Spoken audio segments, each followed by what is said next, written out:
Hello friends, welcome you all. आज हम vision IAS के 30 मार्च वाले डेली करंट अफेयर्स डिस्कस करेंगे। वीडियो आने में आज थोड़ी सी देर हो गई। एक्चुअली आपको पता ही है, I was outside the town, that's why video बनाने में दिक्कतें आ रही थी। बट आपको अब से रेगुलरिटी में टाइम पीरियड में वीडियो मिल जाया करेंगी।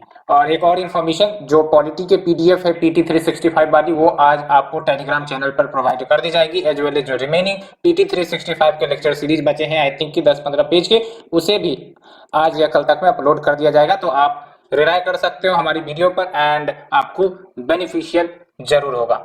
एंड अगर आपको अच्छी लग रही है पीटी की कंटेंट, देन आप जरूर कमेंट सेक्शन में बता सकते हो। So friends, without delaying let's start our discussion. 6 articles आज हमें डिस्कस करने हैं। पहला है आपका जो rural and indigenous tribal games है, उसको खेलो इंडिया स्कीम के तहत प्रमोट किया जाएगा। तो ये खेलो इंडिया स्कीम क्या है उसे हम डिस्कस करेंगे। एंड जो सर्टेन रूरल एंड इंडिजीनियस या ट्राइबल गेम्स हैं, यहाँ से कभी कभी मैच द फॉलोइंग वाले क्वेश्चंस पूछ लिए जाते हैं, तो we will discuss it also. But let's move to the syllabus first. तो when we talk about the syllabus, आप देख सकते हो GS paper 1 social empowerment, and इसी में आपका कवर हो जाएगा इंडियन कल्चर। आपको ही पता है, जब हम बात करते हैं स्पोर्ट्स की, तो स्पोर्ट्स के मामले में कहीं ना कहीं हम बहुत ही पीछे हैं। कैसे हमें पता चलता है, तो आप ओलंपिक में परफॉर्मेंस देख सकते हो। टोक्यो पैरालंपिक की बात करें या फिर जो आपके मेन ओलंपिक्स होते हैं। अगर हम बात करें, थोड़ा सा आपको पता होगा, तो जो 2020 में टोक्यो ओलंपिक्स हुई थी, आपको देख सकते हो अमेरिका ने 39 गोल्ड मेडल्स लेकर आया था और इंडिया में एक गोल्ड मेडल आई थी, नीरज चोपड़ा जी ने लेकर आया था। एंड अगर बात करें टोक्यो पैरा ओलंपिक की, तो चाइना ने कुल मिलाकर 96 गोल्ड मेडल लेकर आए थे एंड इंडिया ने 5 गोल्ड मेडल जीता था। और एक और डाटा आप ध्यान में रख सकते हो, इंडिया ने टोटल ओलंपिक्स में 7 मेडल जीता था, जबकि अमेरिका ने कुल मिलाकर 113 मेडल जीते थे, including your gold silver bronze medal जो दिए जाते हैं। तो इसका मतलब क्या रहा कि जो स्पोर्ट्स कल्चर है हमारे देश में, वो पूरी तरह से ग्रो नहीं हुई है।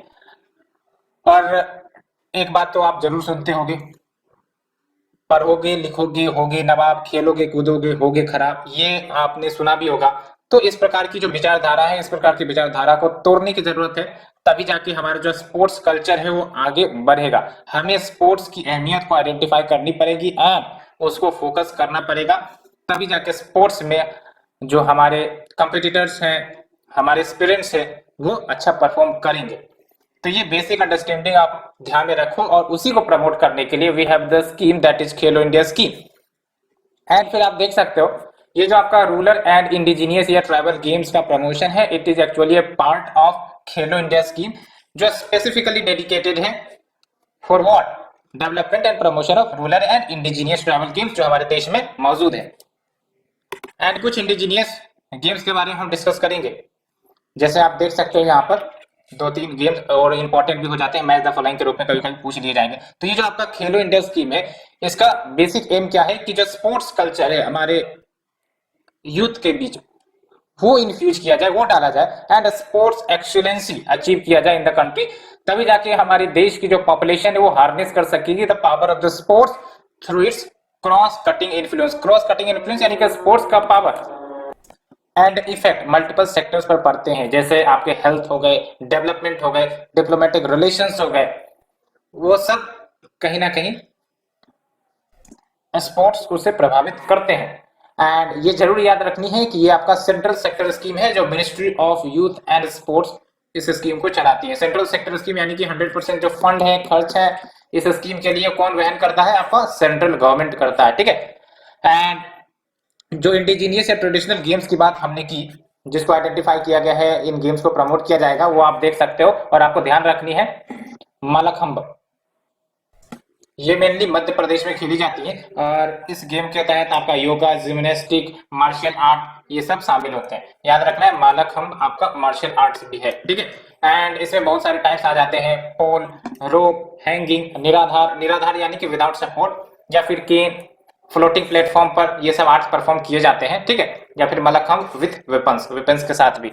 बट ध्यान रखनी है लोकेशन, मल्लखंब कहाँ की इंडिजिनियस गेम है? मध्य प्रदेश की। उसी प्रकार से अगर हम बात करें कलरीपट्टू तो केरला की है and it is a form of martial art and इसमें डिफरेंट टेक्निक्स होते हैं जैसे आपके मैं पैतू जो आपका एक प्रकार से फिजिकल बॉडी एक्सरसाइज है, Vadi Pattu it means fighting using the sticks and Val Pattu it means fighting using swords यानी कि तलवार। एंड गटका, गटका आपको ही पता होगा पंजाब की है, ठीक है, and it is also traditional martial art form and it is associated with Sikh gurus and इसमें भी आपका स्टिक फाइटिंग होता है बिटवीन टू और मोर प्रैक्टिशनर्स जिसमें वुडन स्टिक्स जिसको शोटी कहा जाता है एंड ये सिंबलाइज करते हैं सोर्स की तरह, ठीक है। एंड थांगटा, थांगटा आपको याद रखनी है मणिपुर की है and it is also a traditional martial art और इसे वेन ललोंग कहा जाता है, ये ध्यान रखना है। एंड योगासना, योगासना यानी कि इट मीन्स सीटेड पोस्चर इन योगा और योगा परफॉर्म किए जाते हैं जिसमें meditation basic cross leg position में जो योगा की जाती है उसको रिप्रेजेंट करता है और इसमें बहुत सारे आपके पोस्चर शामिल हो जाएंगे जैसे पद्मासना, लोटस पोज कहते हैं, सिद्धासना इट मीन्स परफेक्ट और एकम्पलीज्ड पोज या फिर वज्रासना इट मीन्स थंडरबोल्ट पोज। तो ये सब कुछ एग्जांपल है, ठीक है। एंड नेक्स्ट इज सिलंबम, ये तमिलनाडु के हैं, it is also an weapon based Indian martial art लेकिन ये आपका ट्रेडिशनली का किसके द्वारा प्रैक्टिस किया जाता है? Tamil community of Sri Lanka and Malaysia, ठीक है। तो ध्यान रखनी है आपको कौन कौन से मार्शल आर्ट आपको यहाँ से दिख रहा है। सिलंबन कहाँ का है? तमिलनाडु का, थांगटा मणिपुर का एंड गटका पंजाब का, ठीक है, कलारीपट्टू केरला का, मलखम एमपी का। तो ये आपको ध्यान में रखनी है। So friends first articles we have discuss, let move to the second article. Olive ridley turtles arrive at Odisha coast for mass nesting. बार बार आप हर एक साल ऑलिव रिडले टर्टल के बारे में पढ़ते होंगे लेकिन अगर प्रीलिम्स में क्वेश्चन देखा जाए तो ऑलिव रिडले टर्टल से क्वेश्चन आते नहीं, डिस्पाइट इतनी ज्यादा डिस्कशन रहती है, मास नेस्टिंग फीचर्स के लिए जानी जाती है, फिर भी ये प्रीलिम्स में अभी तक क्वेश्चंस अपीयर नहीं हुई हैं। बट लेट्स से कि कब आपका अपीयर हो जाए, may be this year, because हर एक साल आप जरूर पढ़ते होंगे इस टर्टल के बारे में। तो इसे डिस्कस करने से पहले let's move to the article first. तो आर्टिकल में सिलेबस में आपका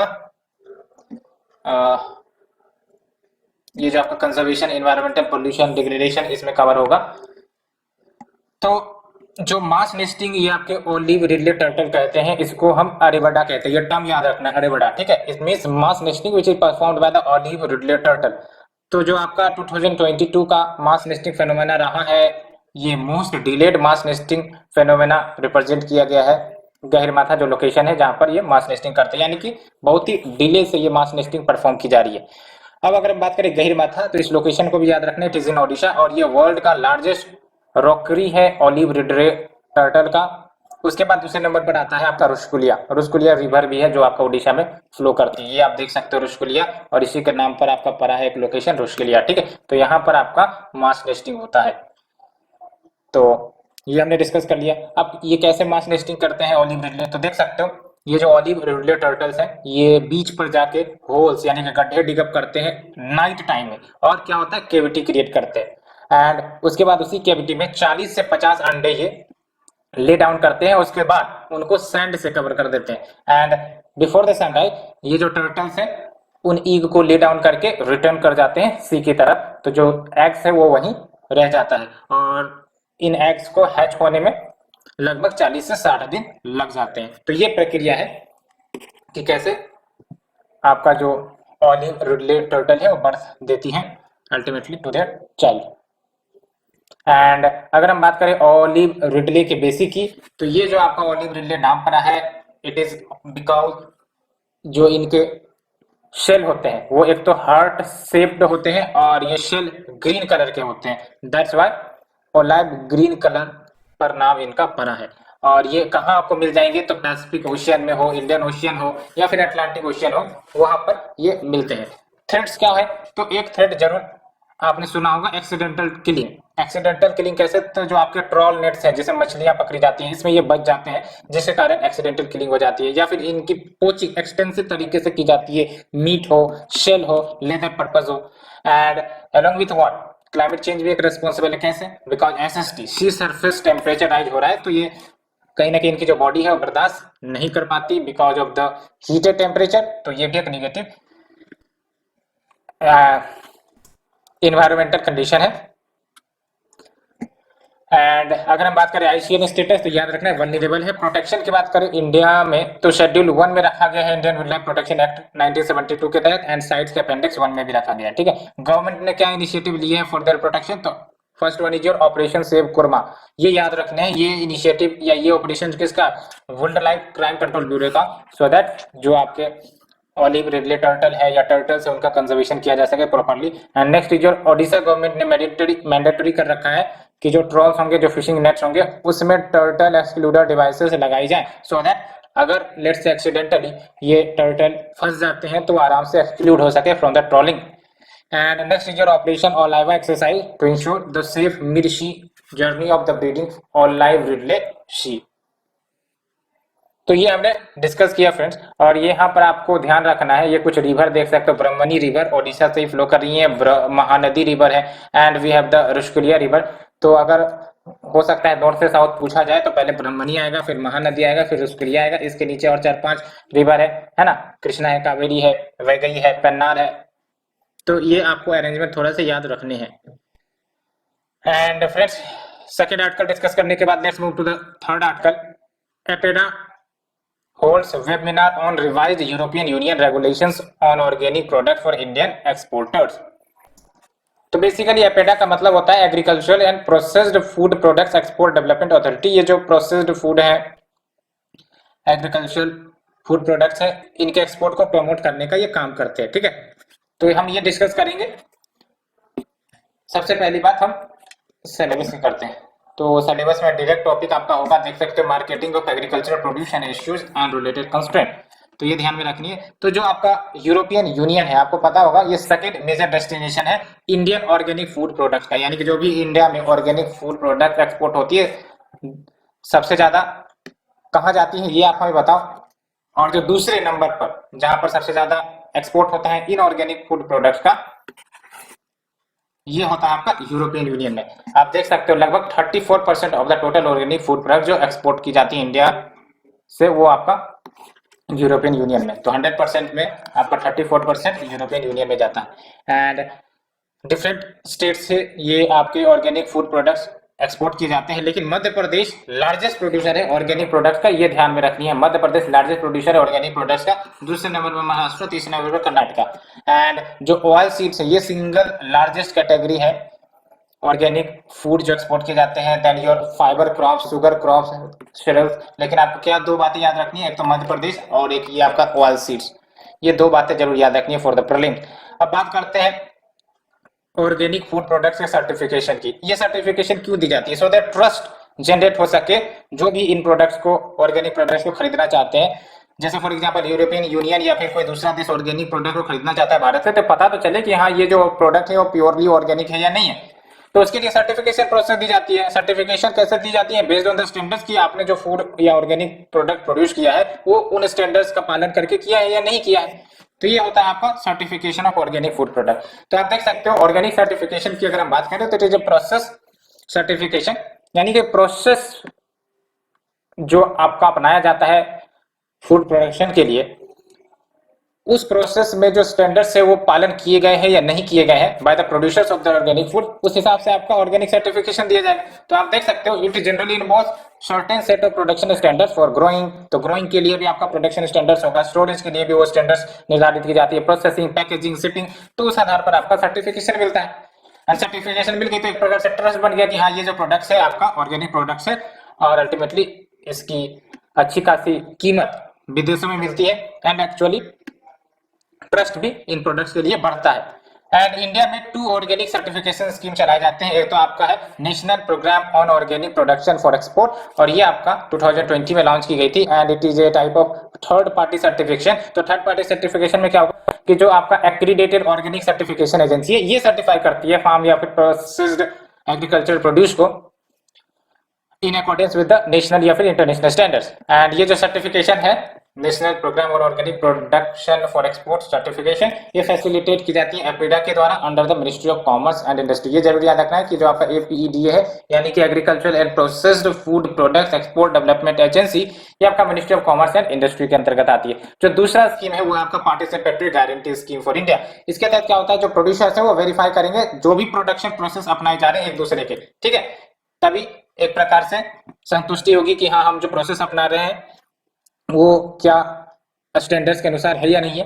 तो एक दूसरा जो प्रोड्यूसर होंगे वो बेसिकली वेरीफाई करते हैं अपने प्रोडक्शन प्रैक्टिसेस को, एंड ये फैसिलिटेट की जाती है via national centre of organic farming, जो कि आपका मिशन मिनिस्ट्री ऑफ एग्रीकल्चर में आता है। तो आपका जो national programme on organic production for export है, इसका सर्टिफिकेशन कौन फैसिलिटेट करता है? एपेडा का, एपेडा, ठीक है। लेकिन अगर हम बात करें participatory guarantee scheme for India, तो इसका सर्टिफिकेशन कौन फैसिलिटेट करता है? तो national centre of organic farming, जो कि आपका मिनिस्ट्री ऑफ एग्रीकल्चर के अंतर्गत आती है। और अगर हम बात करें scheme for promotion of organic farming in India, तो देख सकते हो परंपरागत कृषि विकास योजना, mission organic value chain development for north eastern region. तो ये दो स्कीम जो अभी चलाई जा रही है, और भी स्कीम है बट ये दोनों ध्यान में रखनी है। सो फ्रेंड्स, ये हमने सेकेंड आर्टिकल डिस्कस किया। Let's move to the third article, Assam Meghalaya ink act to end border. आपको ही पता है, एक बार मैंने आर्टिकल ये डिस्कस भी किया है, मेघालय एंड असम के बीच inter state border dispute basically चलती है, और पीटी 365 में ये अच्छे से कवर है, तो आप वहां से इसे देख भी सकते हो। तो बेसिकली आप हमें बताओ ये डिस्प्यूट क्यों हुई होगी, या फिर इसी को हम कहते हैं इंटर स्टेट डिस्प्यूट। तो बेसिकली मेघालय जो है वो आपका असम से ही कार्व्ड आउट हुआ था, आपको पता होगा। तो उसके लिए एक्ट लाई गई थी, हालांकि मेघालय जो है सर्टेन प्रोविजंस को मानने से इनकार कर दिए थे, दैट्स व्हाई ये आपका जो डिस्प्यूट है वो चलती आ रही थी। तो अब दोनों राज्यों ने बेसिकली बॉर्डर डिस्प्यूट को सॉल्व करने के लिए कुछ पैक्ट साइन किए हैं, तो उसे हम डिस्कस करेंगे डिटेल से। लेकिन सबसे पहली बात, हम सिलेबस क्या करते हैं। तो आप देख सकते हो, when we talk about the syllabus, तो ये आपका Indian constitution, historical underpinning, evolution, features, amendment, significant provision, basic structure, इसमें आपका कवर हो जाएगा। तो जो असम एंड मेघालय है, इन्होंने एग्रीमेंट साइन किया है to resolve their 5 decade old inter state border dispute. और ऐसा नहीं है कि ये जो आपके इंटर स्टेट बॉर्डर डिस्प्यूट है सिर्फ असम और मेघालय के बीच में है, और भी बहुत सारे राज्य के बीच ये डिस्प्यूट चलती है। जैसे महाराष्ट्र एंड कर्नाटक के बीच भी कुछ रीजन को लेकर डिस्प्यूट चलता है, और मैंने एक बार डिस्कस भी किया है। आई थिंक आप पीटी 365 को भी देख सकते हो, उसमें मैंने अच्छे से बॉर्डर डिस्प्यूट के बारे में डिस्कस किया था। एंड ये जो एग्रीमेंट है, इसके तहत आपका लगभग 12 डिस्प्यूटेड जो सेक्टर है या एरियाज है, उसमें से 6 सेक्टर्स पर डिस्प्यूट समाप्त हो जाएंगी, which comprises nearly 70% of the total 885 kilometre boundary. तो जो असम और मेघालय के बीच जो बाउंड्री शेयर होती है वो आपका लगभग 885 किलोमीटर की है। एंड साथ ही साथ फर्दर डिलिनिएशन एंड डिमार्केशन के लिए सर्वे कंडक्ट किया जाएगा, सर्वे ऑफ इंडिया के द्वारा, जिसमें दोनों स्टेट्स भी शामिल होंगी, एंड फिर ये सर्वे पार्लियामेंट में रखा जाएगा अप्रूवल के लिए। एंड 2021 में दोनों स्टेट्स ने गिव एंड टेक पॉलिसी लेकर आई थी, so that boundary dispute resolve करने की जो प्रक्रिया है वो शुरुआत हो सके। कैसे? तो 3 रीजनल कमिटी गठित की गई थी based on 5 mutually agreed principle. और ये 5 म्यूचुअली एग्रीड प्रिंसिपल कौन कौन से? एक तो हिस्टोरिकल पर्सपेक्टिव को देखा जाए, एथनिसिटी जो है लोकल पॉपुलेशन की उसको ध्यान में रखा जाए, and contingency contiguity with the boundary इसको देखा जाए, and peoples will and administrative convenience भी देखा जाए। इन सर्टेन प्रिंसिपल पर ये जो आपका बॉर्डर डिस्प्यूट है वो सॉल्व करने का प्रयास किया गया था। एंड ये आप देख सकते हो, ये जो आपका असम मेघालय बॉर्डर डिस्प्यूट की शुरुआत हुई, it is actually attributed to the different readings of the demarcation of the boundary. तो सिंपल सा मतलब ये हुआ कि जो मेघालय निकाला गया असम से एज ए सेपरेट स्टेट 1972 में, तो एक एग्रीमेंट हुआ था। तो बेसिकली जो मेघालय है certain provisions of that agreement उसको मानने के लिए तैयार नहीं था, दैट्स व्हाई वहां से डिस्प्यूट निकल कर आती है। एंड मेघालय के अलावा, जैसा कि मैंने आपको बताया था, there are border dispute in other states also, जो असम से काब हुए थे, एंड उसके बाद डिस्प्यूट कुछ राज्यों में चलती रही, जैसे नागालैंड असम से कब का हुआ? 1963। तो यहाँ पर भी आपका दोनों राज्यों के बीच में बॉर्डर डिस्प्यूट निकल जाएंगे। अरुणाचल प्रदेश 1987 में, एंड मिजोरम भी आपका 1987 में। लेकिन ये ध्यान रखें कि जो त्रिपुरा एंड मणिपुर है, जो कि पहले प्रिंसली स्टेट हुए करते थे, ये कभी भी असम प्रोविंस में शामिल नहीं किए गए थे ब्रिटिश के द्वारा। दैट्स व्हाई इन दोनों राज्यों का बॉर्डर डिस्प्यूट नहीं बनता है विद असम, जबकि आप देखोगे तो असम जो है इन दोनों के साथ बॉर्डर शेयर करते हैं।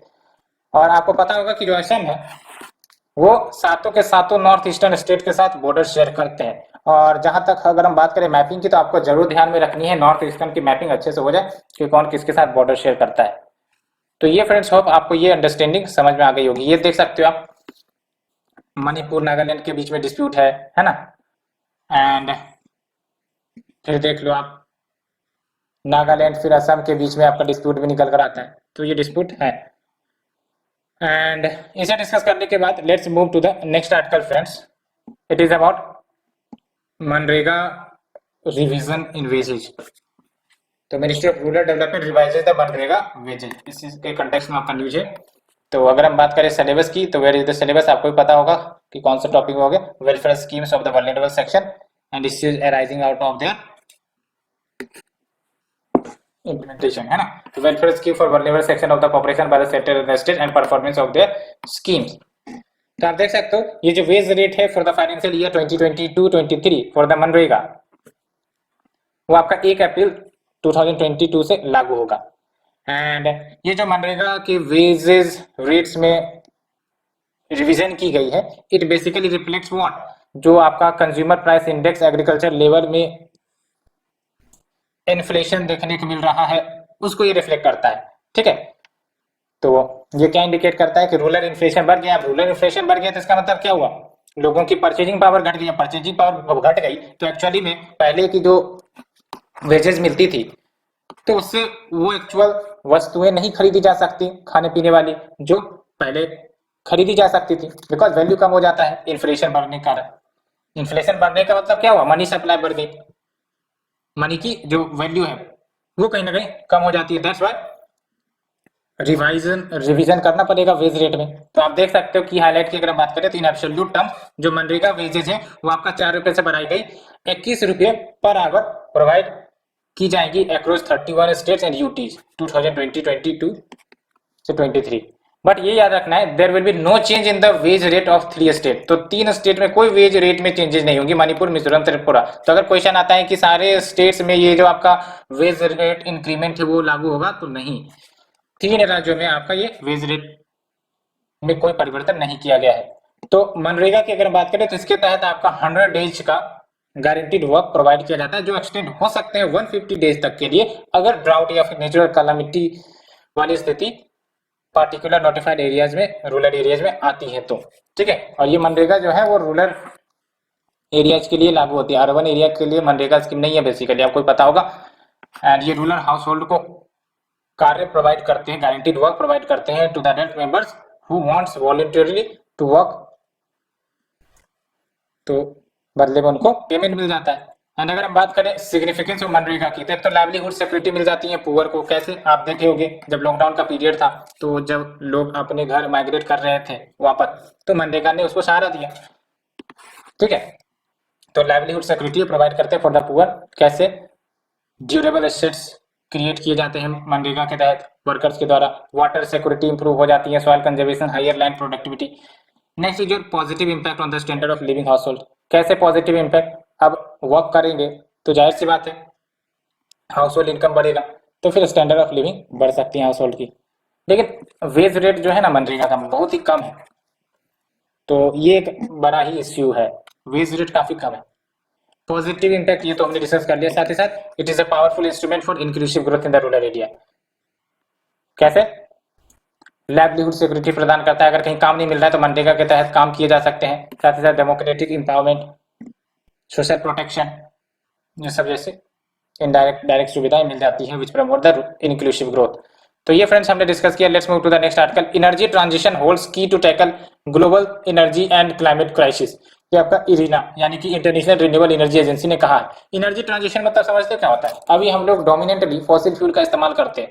अब फॉसिल फ्यूल बेस्ड आपको पता है बहुत ही ज्यादा ग्रीन हाउस गैस इमिशन करते हैं, तो इससे हम अगर ट्रांजिट होकर हम कोई ऐसा फ्यूल अपनाते हैं जिसके माध्यम से जीरो कार्बन इमिशन होता है, तो हम कहेंगे कि एनर्जी ट्रांजिशन फेज, तो इसको कहते हैं एनर्जी ट्रांजिशन, ठीक है। तो आप देख सकते हैं यहाँ पर energy transition is the pathway towards transformation of global energy sector, यानी जो भी एनर्जी देश दुनिया भर में प्रोड्यूस होती है जो फिलहाल फॉसिल डिपेंडेंट है, वो आपका फॉसिल इंडिपेंडेंट बन जाए, यानी कि जीरो कार्बन वाला बन जाए by the second half of the century, यानी कि 2050, ठीक है।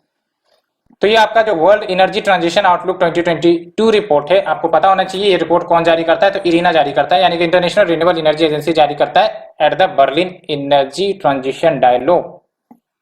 एंड इसके तहत जो प्रायोरिटी एरियाज एंड एक्शंस है कि क्या वो प्रायोरिटी एरियाज एक्शंस होने चाहिए जिसके माध्यम से हम नेट जीरो इमिशन हासिल कर सके बाय मिड सेंचुरी मैंने आपको बताया 2050। तो वो priority areas and actions identify भी करते हैं। एंड आप देख सकते हो at its heart is the need to reduce energy related CO2 emission to limit climate change. तो वही है, एनर्जी रिलेटेड CO2 इमिशन होते हैं, उसको अगर कट किया जाता है तो फिर क्लाइमेट चेंज जो हो रहे हैं उसको भी लिमिट कर सकते हैं।